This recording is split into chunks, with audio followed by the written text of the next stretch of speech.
El estilo de vida tiene un gran impacto en nuestra calidad de vida. Previene enfermedades por distintos mecanismos, por ejemplo, bajando nuestro colesterol, nuestra glicemia, teniendo en general exámenes más saludables. También hemos visto cómo esto puede cambiar la microbiota, pero existen cambios que son incluso al nivel de nuestros genes.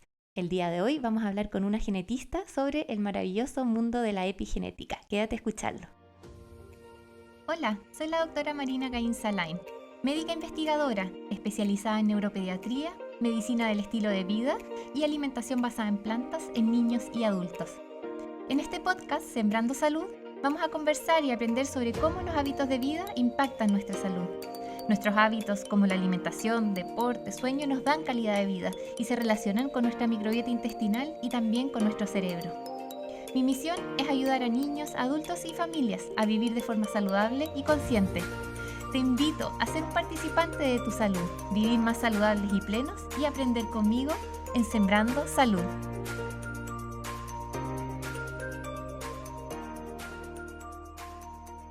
El día de hoy tengo una amiga muy querida, la doctora Nicole Nacuzzi. Con ella hemos compartido muchas experiencias muy bonitas, también proyectos de investigación. De hecho, está de visita en mi casa en Valdivia, así que aprovechamos de grabar este episodio. Bueno, la doctora Nicole Nacuzzi es médica, está especializada en genética clínica y hoy día la invité a que conversemos sobre este tema tan apasionante que es la epigenética, porque se relaciona mucho con la medicina del estilo de vida también. Bueno, bienvenida Nicole, cuéntanos un poquito de ti. Hola a todos, gracias Marina por esa introducción y gracias por recibirme en tu casa. Han sido días muy bonitos. Bueno, yo soy, como tú dijiste, médica, yo hago investigación también. Estoy basada en la quinta región, atiendo en el hospital Carlos Van Buren de Valparaíso, atiendo en Viña y también participo de actividades académicas en la Universidad de Valparaíso y en la Universidad Andrés Bello. Y ahora, aparte de eso, también me encanta mi huertito. Me gusta tomar fotografías, me gusta venir a ver a mis amigos y de eso han salido las cosas más bonitas, yo creo. Totalmente. Oye, Nico, me encanta. Vamos a partir un poquito con una introducción a este tema porque es un tema de repente poco escuchado, ¿cierto? Hay que partir como desde las definiciones. Entonces, preguntarte un poco si pudieras explicar en palabras simples qué es la epigenética y cómo esta puede regular la expresión de nuestros genes. Súper. Sí, yo creo que amerita hacer una pequeña introducción. Así que para la gente que está escuchando, si se recuerda lo que era el ADN, probablemente tiene esta imagen de una cadena, ¿cierto? Y dentro de esta cadena, que está conformada por unos ladrillos que se llaman nucleótidos, la A, la C, la G, la T, ese es como el idioma del ADN. Dentro de esta cadena tenemos genes y también tenemos otras secuencias que no son necesariamente genes, pero son secuencias donde tú puedes incidir para que la expresión de los genes cambie. Entonces, cada vez que nosotros escuchamos hablar de mutaciones o de variantes, tenemos en mente cambios que ocurren en la secuencia misma. Entonces, si tú vas a leer el ADN, vas a encontrar cambios en una mutación, como típica. La epigenética, como su nombre lo dice, epi, es que va por arriba. Son modificaciones que no alteran la secuencia de los nucleótidos. Entonces, es muy interesante porque a pesar de que la secuencia de la cadena de ADN es la misma, son cambios que pueden tener efectos súper importantes a la hora de expresar los genes. Igual que como si la mutación estuviese en la cadena, pero no, es por encima. Entonces, de nuevo, recapitulando un poco qué hace el ADN tiene los libros es como un libro de instrucciones o de recetas para que nosotros funcionemos. Entonces, una mutación o una variante en la secuencia del ADN sería como que hubiese un error de ortografía en la receta. Eso haría que tuviésemos una receta o un plato de comida distinto, ¿cierto? Sí. Y en el caso de la epigenética, es como que tú destacaras con destacador por sobre el texto de esa receta para que tú revises más veces esa receta, repases más veces esa receta, cocines más veces esa receta. O por otra parte, que tú tapes la receta como con un post-it encima. ¿Ya? Y tú evitaras cocinar esa receta. Eso es el tipo de cambio que es la epigenética. Son por encima de la secuencia. Y que puede tener efectos tan importantes como evitar que un gen se exprese, es decir, apagarlo, o puede, por el contrario, hacer que se exprese. ¿Ya? Súper. Y me encanta la analogía con las recetas. Creo que es súper, súper útil para entenderlo. También algo que siento que ayuda a veces como a entender esto, ¿cierto? Es que en realidad tenemos en todas nuestras células la misma información genética, ¿cierto? Pero algunas células, por ejemplo, se diferencian y son neuronas, otras pueden ser de la piel y así, y todas muestran o como que usan distintos genes. Entonces uno ahí también ve como la gran variedad que puede pasar cuando uno usa algunos genes versus cuando usa otros, y la epigenética al final, ¿cierto? Con nuestro estilo de vida también hace que seleccionemos algunos o que usemos otros, y que eso es algo que podemos regular con nuestro estilo de vida, ¿cierto? Sí, eso es fascinante de la epigenética también. Son cambios súper observables y comprobables, pero también son instalables a la vez que son reversibles. Y eso responde a estímulos extracelulares ambientales. Ya, por ejemplo, lo que haces tú, la medicina de los estilos de vida tiene muchas intervenciones que tú clínicamente sabes que tienen ciertos autores. Por ejemplo, si tú instauras esta dieta, sabes que, o esperas que la glicemia se reduzca o que el riesgo de cáncer disminuya, etc. Y la epigenética lo que ha permitido ha sido ver cómo esos cambios se reflejan en el ADN. ¿Qué genes se están apagando? ¿Qué genes se están prendiendo? Y es una forma muy especial de ver cómo el ADN responde en tiempo real a lo que está ocurriendo. Y hay experiencias que muestran que esto es reversible. Y que en otros casos donde no se cambian los estímulos puede incluso ser heredado a otras generaciones. Y eso es bastante impactante. Sí. Por lo menos. Totalmente. Oye, Nico, ¿y cuáles, por ejemplo, son los factores del estilo de vida que pueden ir regulando la epigenética? ¿Cómo qué cosas se han visto? Hay estudios para lo que tú quieras, para la intervención que a ti más te interese. Hay mucha información sobre la dieta, muchas intervenciones sobre poblaciones veganas o con alimentaciones que son bien puras en el sentido de que no tienen cafeína, ni alcohol, ni tabaco. Hay mucho que tiene que ver también, bueno, con el tabaco, como ya lo acabo de mencionar, obesidad, contaminación, todas esas cosas que estrés. También se ha visto efectos beneficiosos de otras cosas, como por ejemplo conductas, entre comillas, prosociales. Tener buenas relaciones de calidad, una red de apoyo, tener distintas horas de sueño también impactan. La verdad es que es difícil encontrar aspectos de nuestro día a día que no tengan influencia sobre el ADN. Eso, puede llegar a ser un poco sobrecogedor cuando uno lo mira, pero creo que también es bonito, tiene su es como empoderante, yo creo, ¿no? Totalmente. Muy, muy empoderante. Y bueno, lo adelantabas un poquitito, pero ¿la epigenética regula solo nuestros genes o también puede regular, por ejemplo, los genes de nuestros hijos? Cuéntanos un poquito cómo funciona eso. Sí, hay varias experiencias. Obviamente la mayoría viene de estudios o de modelos animales, que es lo que es un poquito más manejable y replicable. Claro. Lo que sabemos de humanos ha sido estudiando poblaciones en particular que han tenido exposición temprana, por ejemplo, maltratos durante su infancia y todo eso, o cuando se han observado en poblaciones hijos de mamás que durante el embarazo estuvieron sujetos a inanición. Entonces está el ejemplo de la corte holandesa, que pasaron una hambruna en el 1944, 45 por ahí, y lo que observaron fue que los hijos de estas madres nacían y después en el tiempo desarrollaban un montón de trastornos cardiovasculares, diabetes, insulinoresistencia, todo lo que es síndrome metabólico. Y eso se fue transmitiendo por esa generación. Hay gente que incluso cree que a la siguiente también. Y hay experiencias después en cortes suecas, donde en pueblos que están un poquito más alejados, en donde por un tiempo tuvieron poco acceso a ciertos nutrientes, observaron cómo, similar a la corte anterior, se transmitían estos trastornos metabólicos a población y observaron una relación muy importante con el sexo del progenitor. Entonces, era más que nada por línea paterna. Ahí estamos hablando de espermatozoides, ¿cierto?, que fueron transmitiendo esto, que es interesante porque siento que muchas veces pensamos que es la mamá la que tiene que cuidarse, que es la mamá y el embarazo y los óvulos, pero en el caso de esta corte sueca se observó que esta marca epigenética, por así decirlo, venía de espermatozoides. O sea, el estilo de vida del padre afectó la generación que seguía, también aumentando el riesgo de condiciones especialmente metabólicas.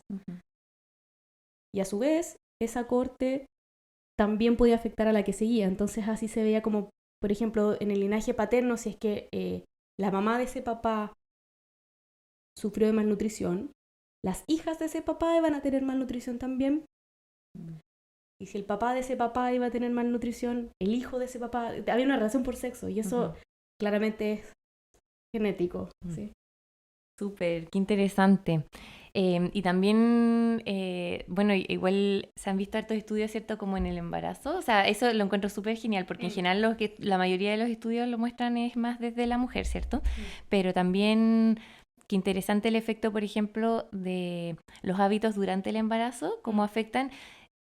Todos nuestros hábitos, ¿cierto? Sí o sí afectan como la epigenética de nuestros hijos, pero específicamente en embarazo sería también de los nietos, porque ya tenemos el bebé con sus óvulos, ¿cierto? Y ahí estaríamos como afectando incluso 3 generaciones, entonces eso lo encuentro muy interesante. Sí, eso es particularmente cierto lo que dices tú para las mujeres. Nosotras nacemos con nuestro pool de óvulos, o sea, lo tenemos desde el útero. Sí. Es muy impresionante eso, sí. Distinto a los hombres, que los hombres cada cierto tiempo renuevan su población de espermatozoides. Así que, sí, es fascinante. Y en el instantáneo, en modelos animales, no puedo dejar de mencionar esto, pero a la hora de nacer, se han hecho muchas experiencias con ratas y separan a 2 grupos. Ratas que tienen hijos a los cuales cuidan mucho, los lamen, los protegen, son como que los contienen bien. Y ratitas que tienen una madre que no las cuida mucho, ¿sí? Y en ese contexto lo que han hecho es mirar las marcas epigenéticas en ambos grupos y se han dado cuenta que toda la vía que tiene que ver con el estrés, los receptores en el cerebro, etc., tienen expresión muy distinta. Entonces, por una parte, los hijos de estas madres que tienen poco cuidado con sus hijos, cuando uno los va a mirar al cerebro se da cuenta que el tema de los receptores del estrés no permite que se regulen bien frente al estrés más adelante. Comparado con las otras crías que sí tuvieron cuidado de sus mamás. Sí. Yo veo que si uno no cambia ese ambiente, estas son crías que uno espera que permanezcan estresadas durante su vida o que respondan mal frente al estrés. Hay otras experiencias que han cambiado a estas crías de mamá y han logrado como un poco revertir o cambiar esas marcas epigenéticas para el otro lado, que les han dado infusiones no quiero ponerme técnica, pero les han dado infusiones que han borrado esas marcas epigenéticas y efectivamente te das cuenta que esto es algo que es muy respondedor al ambiente. Claro. ¿Sí? Y que si no se modifica puede permanecer e incluso heredarse. Totalmente, y por eso tan importante todo lo que podemos hacer desde nuestro propio ambiente, ¿cierto? Y pensando en cómo, claro, ni siquiera es que tenga un efecto solo en lo inmediato, sino que incluso en los genes, eso es muy mágico. Oye, Nico, ¿y podrías darnos algunos ejemplos, por ejemplo, de algunos hábitos y qué impacto se ha visto que tienen en la epigenética, pero más en humanos? ¿Conoces algunos estudios? Sí, en humanos, bueno, ya hemos usado algunos, pero me parece particularmente interesante mencionar la experiencia que se ha visto con esta cohorte adventista, ¿cierto? Que tú bien conoces, que es una población de interés científico por el estilo de vida que tienen. Sí, es una población que por motivos como de religión llevan una alimentación en su mayoría basada en plantas, no beben alcohol, como que tienen hartos hábitos que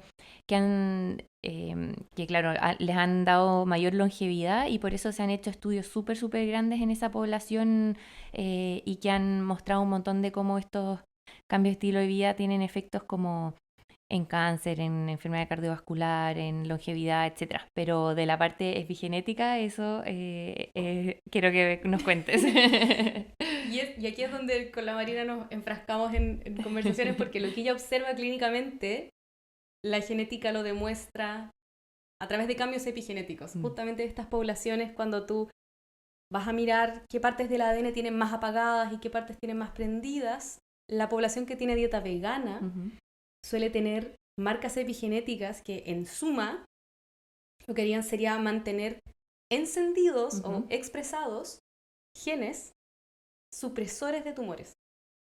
Los genes supresores de tumores son genes que te protegen de el desarrollo de cánceres. Ujú.